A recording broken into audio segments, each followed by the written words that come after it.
आप जो सोचते हैं वही बन जाते हैं। 1869 की बात है। एक 27 वर्षीय युवक जिसने हाल ही में हार्वर्ड से डॉक्टर ऑफ मेडिसिन में स्नातक की डिग्री ली थी, वे क्राइसिस ऑफ मीनिंग से जूझ रहा था। ये कोई पहला मौका नहीं था जब वे विपरीत परिस्थिति से गुजर रहा था। मेडिकल की पढ़ाई के 6 वर्षों के दौरान विभिन्न बीमारियां और अवसाद के दौरों से उसकी पढ़ाई में कई बार रुकावट आई। लेकिन इस बार तो हाल बहुत ही बुरा था। उसने कई बार आत्महत्या के बारे में सोच डाला। विलियम जेम्स नामक ये युवक बाद में अमेरिका का नामी मनोवैज्ञानिक बना और फिलोसॉफिकल स्कूल ऑफ प्रैग्मैटिज्म के संस्थापकों में से एक के तौर पर उसने अपनी पहचान बनाई। अवसाद से उबरने में जेम्स को 3 साल लगे और ये काम उसने खुद ही किया। गौरतलब है कि सिर्फ जेम्स ही ऐसा नहीं था जो उसके अवसाद को महसूस कर रहा था। The writings of Williams James के संपादक जॉन मैकडरमॉट ने जेम्स की मानसिक स्थिति की गंभीरता के बारे में लिखा है। जेम्स ने अपने जीवन का अच्छा खासा हिस्सा आत्महत्या ना करने के अपने निर्णय को सही ठहराने में गुजार दिया। इस दौरान जेम्स को पैनिक अटैक्स आए और मति भ्रम की स्थिति भी पैदा हुई। ये सब उसके लिए नया नहीं था। इससे पहले उसके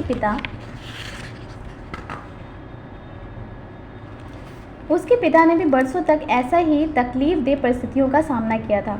यही घटनाएं जब उसके साथ घटी तो उसे लगा कि उसकी ये स्थिति आनुवंशिक है और इस मामले में भी कुछ भी नहीं कर सकता। लेकिन 1870 में फ्रांसीसी दार्शनिक चार्ल्स रेनोवियर का एक निबंध पढ़ने के बाद जेम्स के जीवन में एक बड़ा मनोवैज्ञानिक बदलाव हुआ। अपनी डायरी में जेम्स ने लिखा, मुझे लगता है कि कल का दिन मेरे जीवन में एक संकट था। रेनोवियर के दूसरे लेख का पहला भाग पढ़ने के बाद मुझे समझ में आया और मुझे कोई कारण नहीं दिखाई दिया कि क्यों उनकी स्वतंत्र इच्छा की परिभाषा। क्या किसी एक विचार से चिपके रहना इसलिए ज़रूरी है क्योंकि मैंने ऐसा ही करना तय किया है, जबकि मेरे मन में दूसरे विचार भी आ सकते हैं। कोई भ्रम की परिभाषा क्यों माना जाए? कुछ भी हो, मैं अभी यही मानूंगा अगले साल तक के लिए कि ये कोई मति भ्रम नहीं है। स्वतंत्र सोच का मेरा पहला कार्य स्वतंत्र इच्छा में विश्वास करना होगा। ये एहसास प्रैग्मैटिज्म का आधार है, दार्शनिकता के उस सिद्धांत का जिसे वर्षों बाद जेम्स और चार्ल्स सैंडर्स पियर्स ने स्थापित किया। जेम्स ने महसूस किया कि हमारे पास एक विचार को छोड़कर दूसरे विचारों को चुनने की क्षमता है। दूसरे शब्दों में, हमें क्या सोचना है इसको हम नियंत्रित कर सकते हैं। हालांकि जेम्स ये नहीं कहते कि हम अपनी चेतना को नियंत्रित कर सकते हैं। जब हम स्थिर होकर बैठते हैं और कुछ मिनटों तक अपने विचारों पर ध्यान देते हैं तो हमें पता चलता है कि बहुत सारी चीज़ें हमारे दिमाग में आती हैं। हमारे विचार हर समय मौजूद रहते हैं, हम इसका कुछ नहीं कर सकते, लेकिन चूंकि हमारे पास स्वतंत्र इच्छा है इसलिए हम तय कर सकते हैं कि हमें अपना ध्यान कहाँ केंद्रित करना है। यह एहसास हमारी जीवन शैली के लिए बेहद ज़रूरी है। मैं इसके अलावा और कुछ नहीं सोच सकता और मैं ऐसा इसलिए सोचता हूँ क्योंकि मैंने ऐसा सोचना ही तय किया है कि बीच यही फ़र्क है। यहाँ पूरा जोर तय करने पर है। ये किताब इसी बारे में है। निरंतर अभ्यास से आप अपनी सोच को बेहतर ढंग से कंट्रोल कर सकते हैं, इसलिए आप सुलझी सोच तय कर पाते हैं। अपनी सोच पर बेहतर नियंत्रण की मदद से हम अपने जीवन की गुणवत्ता बढ़ा सकते हैं और अपने करियर की बेहतर नतीजे हासिल कर सकते हैं। मेरी किताब का यही आशय है। आप में अपनी सोच को नियंत्रित करने की क्षमता है और चूंकि आपके जीवन के परिणाम आपकी सोच पर ही निर्भर करते हैं, इसलिए मुझे लगता है कि ये जीवन की सबसे ज़रूरी चीज़ है।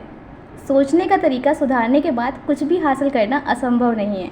ये सामान्य सी समझ सब कुछ बदल सकती है। अनेक महान विचारकों ने सोच के महत्व के बारे में लिखा है, लेकिन विलियम जेम्स के गॉडफादर रॉल्फ वॉल्डो एमर्सन, जिन्होंने जेम्स की काफ़ी हद तक प्रेरित भी किया, बहुत सरल तरीके से कहते हैं, आप वही बन जाते हैं जो आप पूरे दिन सोचते रहते हैं।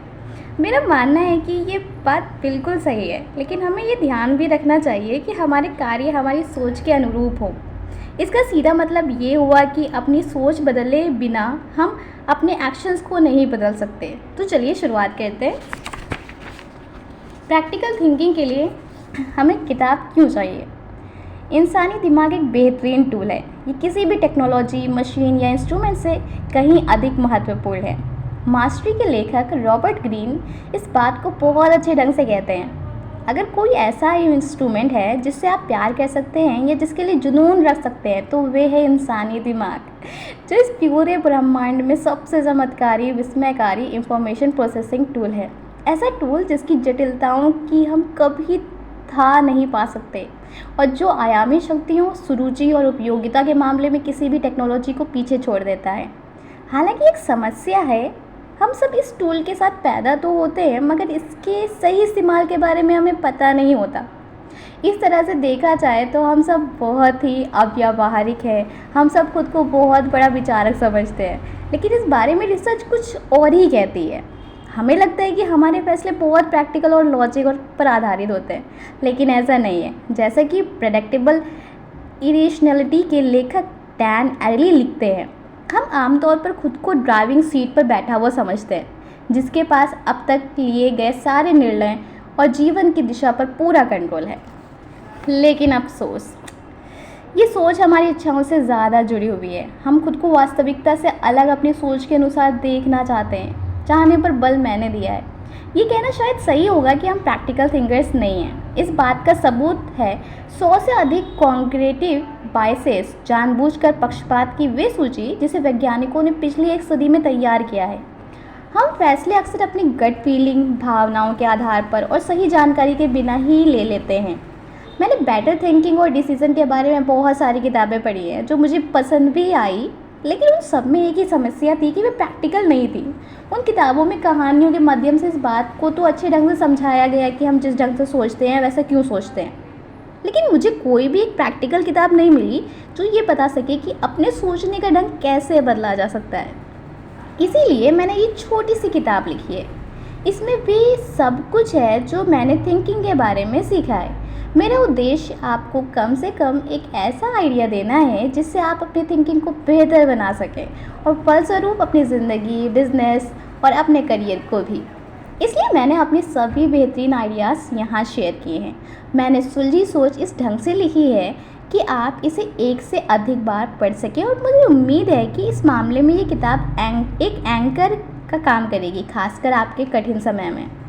इस किताब को प्रैक्टिकल गाइड बनाने के लिए मैंने थ्योरी, कहानियों और अपने निजी अनुभवों का इस्तेमाल किया है, ताकि आपको ऐसी सलाह दे सकूं जिससे आप अपने जीवन में लागू कर सकें या ना कर सकें। मेरा पहला आइडिया जो मैं यहाँ शेयर करना चाहता हूँ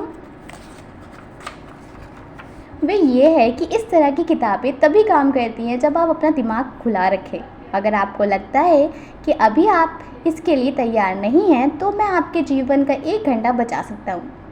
बस इस किताब से पीछा छुड़ाइए, जला दीजिए, रिफंड मांगिए, किसी और को दे दीजिए, जो भी करिए, आर या पार, या तो इस्तेमाल करिए या छोड़ दीजिए। वही करें जो काम आए। मैं कोई न्यूरो साइंटिस्ट, मनोवैज्ञानिक, दार्शनिक या थिंकिंग जैसे विषय का एक्सपर्ट नहीं हूँ।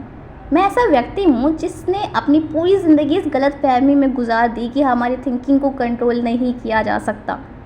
इस थिंकिंग का मुझे कोई फ़ायदा नहीं हुआ। एक दिन मैं खुश रहता था तो दूसरे दिन उदास।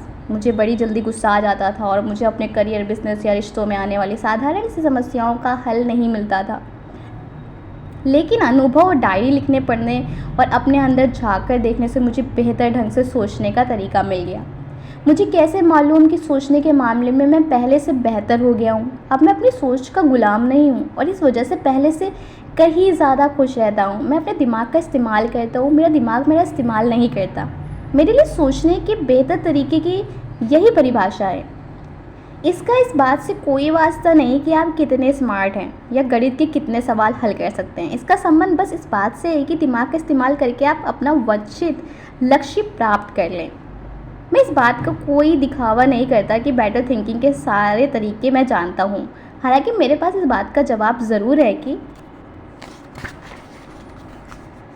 बेहद खुशहाल, स्वस्थ, समृद्ध तथा ज़्यादा सार्थक जीवन जीने के लिए मैंने और कुछ नहीं बल्कि अपनी सोच का कैसे इस्तेमाल किया है। मैं बदलो विचार बदलो ज़िंदगी के आइडिया का एक जीता जागता उदाहरण हूँ।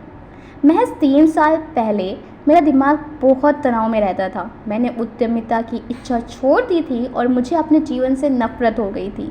मैं एक जगह अटक गया था। मैं अपने हालात को अधिक नाटकीय बनाए बिना आपको ये बताना चाहता हूँ कि ऐसा हम सबके साथ होता है। अगर आप कभी अपनी ज़िंदगी में कहीं अटके नहीं हैं तो ये बस समय की बात है। ये आपके साथ भी होगा क्योंकि ये आधुनिक जीवन का स्वाभाविक हिस्सा है। हालांकि मैं आपको डराना नहीं चाहता। आप सब जानते हैं कि सेल्फ हेल्प की किताबें कैसे काम करती हैं, है ना। मैं बहुत उदास रहता था।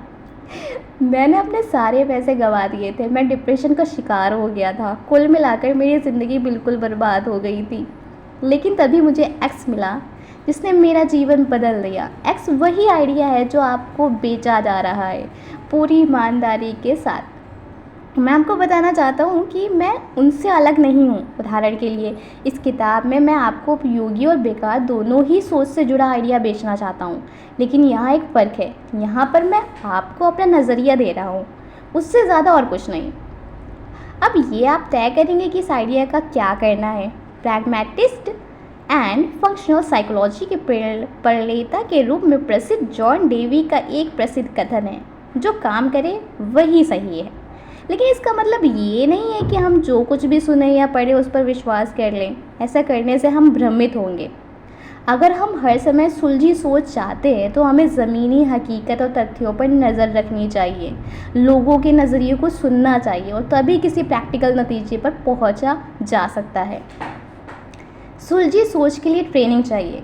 मेरी नज़र में दिमाग एक ऐसी मांसपेशी है जिसे मजबूत बनाए रखने के लिए नियमित ट्रेनिंग की ज़रूरत होती है। अपने दिमाग को ट्रेनिंग देने का एक अच्छा तरीका नई नई चीज़ें सीखना। लेकिन मुझे ऐसा लगता है कि शिक्षा खत्म होते ही सीखने का सिलसिला भी खत्म हो जाता है। कुछ लोगों के लिए सीखने का सिलसिला हाई स्कूल के साथ खत्म होता है, जबकि कुछ के लिए बैचलर या मास्टर डिग्री लेने के साथ। स्कूल के दौरान हम नए स्किल्स, आइडियाज़ और थ्योरी सीखते हैं जिनसे हमारे सोचने का और इस दुनिया में जीने का ढंग बदल जाता है। लेकिन एक बार हमने सीखने का जो तरीका अपना लिया उसे मुश्किल से बदलते हैं। हम अपनी पुरानी सोच के साथ ही सहज महसूस करते हैं, क्योंकि वे हमारे लिए जांची परखी होती है। हमने अब तक यही सीखा था कि नॉवेल्टी यानी नवीनता एक डरावनी चीज़ है, और उसे दूर रखने के लिए हमें सारी कोशिशें कर डालते हैं। हम सब आदत के गुलाम हैं। दिमाग पर जोर डालने के बजाय हम उसे आराम देना पसंद करते हैं। मुझे रिलैक्स करना है और नेटफ्लिक्स पर कुछ देखना है, ये आज के ज़माने में हर उम्र के लोग के मुंह से सुनने को मिलता है। मैं खुद भी यही कहा करता था। ये सुनकर मुझे अब आश्चर्य होता है कि हमें आखिर किस चीज़ से आराम चाहिए। अपने उन कामों से जो हम अपनी रोटी रोज़ी के लिए सिलसिले में करते हैं, या अपने सोचने के जाने पहचाने तरीके से। इस बारे में ठीक से सोचें तो समझ में आता है कि हम अपने दिमाग पर शायद ही जोर डालते हैं कुछ एकाध खास कारण को छोड़कर। जैसे हमें कोई टेस्ट या एग्ज़ाम देना होता है, अन्यथा हमें लगता है कि इसकी क्या ज़रूरत है। खैर, अपने दिमाग को फिट रखने के लिए ठीक वैसे ही ट्रेनिंग देने की ज़रूरत है जैसे हम अपनी बॉडी को फिट रखने के लिए ट्रेनिंग देते हैं। ऐसा तो नहीं होता कि 4 सालों तक जिम जाने के बाद आप फिर पूरे जीवन उधर का रुख नहीं करते। तो फिर ऐसा ही अभ्यास अपने दिमाग के साथ भी क्यों ना करें। इसके अलावा हमारा दिमाग हमारे पास उपलब्ध एकमात्र सबसे खास टूल है, और अगर आप इस टूल को सही ढंग से इस्तेमाल करना चाहते हैं तो आपको इसे ट्रेनिंग ज़रूर देनी चाहिए। अपनी बात पर अडिग रहने वाले दर्शन शास्त्री एपिक्टेटस इस बात को बहुत अच्छे ढंग से व्यक्त करते हैं। यदि जीवन समझदारी से जीना है तो तर्क वितर्क आवश्यक है। स्पष्ट रूप से सोचना सीखना बहुत ज़्यादा महत्वपूर्ण है। स्पष्ट सोच कोई बेतरतीब काम नहीं है, इसके लिए उचित ट्रेनिंग की ज़रूरत होती है। समस्या ये है कि हमें पता ही नहीं होता है कि अपनी बात पर अडिग रहने वाले की सुझाई हुई उचित ट्रेनिंग कितनी होनी चाहिए। जीवन भर मेरी सोच कंट्रोल से बाहर रही है। मैंने सोचने के बारे में कभी सोचा ही नहीं। अगर आप मेरी सोच को कागज़ पर ड्रॉ कर पाते तो जैसे कुछ ऐसा पड़ता, ऐसे ही जस्ट लाइक बहुत सारी लाइंस गुदी हुई आपस में उलझी हुई। जो उलझाव आप यहाँ देख रहे हैं मेरे दिमाग में बिल्कुल ऐसे ही चलता रहता था, उलझा हुआ, जिसमें कुछ अच्छी, कुछ बुरी, कुछ उदास तो कुछ खुशहाल, और सबसे बढ़कर कंफ्यूजिंग थिंकिंग शामिल थी। मैं हमेशा सोचा करता था, मैं अपने दिमाग को रोक क्यों नहीं सकता। पॉज बटन कहाँ है? पीछे मुड़कर देखता हूँ तो याद आता है कि मुझे पता ही नहीं था कि दिमाग जैसे शानदार टूल का इस्तेमाल कैसे करना है। उलझन से सुलझन। साल 2014 की बात है। मैं नीदरलैंड के ल्यूवार्डन, जहाँ मैं पला बड़ा, वहाँ से लंदन शिफ्ट हुआ। मैं कुछ हज़ार की आबादी वाले शहर में 70 लाख की आबादी वाले शहर में पहुँचा था। चीज़ें मेरी आशा से कहीं अधिक मुश्किल थी, खासकर रहने की जगह खोजना।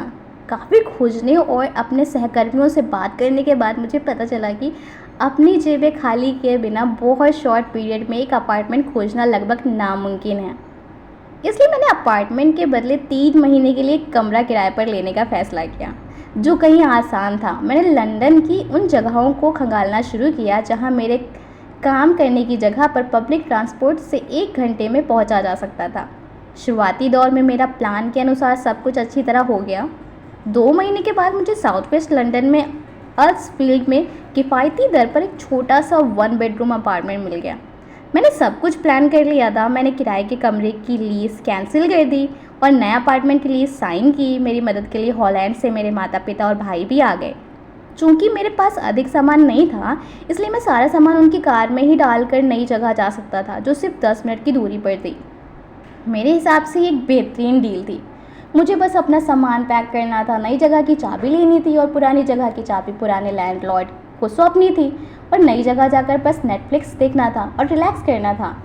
ये सब एक ही दिन में हो सकता था, मगर चीज़ें मेरे प्लान के हिसाब से नहीं हुई। मेरी नई लैंडलेडी ने अचानक आखिरी पल में अपना फैसला बदलते हुए अपार्टमेंट किराए पर देने से इनकार कर दिया और उसने ये बात मेरे शिफ्ट होने के 1 दिन पहले बताई। अब अचानक मेरे पास रहने के लिए कोई जगह नहीं थी। मेरा सारा सामान एसयूवी में पड़ा था। उस रात मैं अपने माता पिता के होटल रूम में ठहर गया।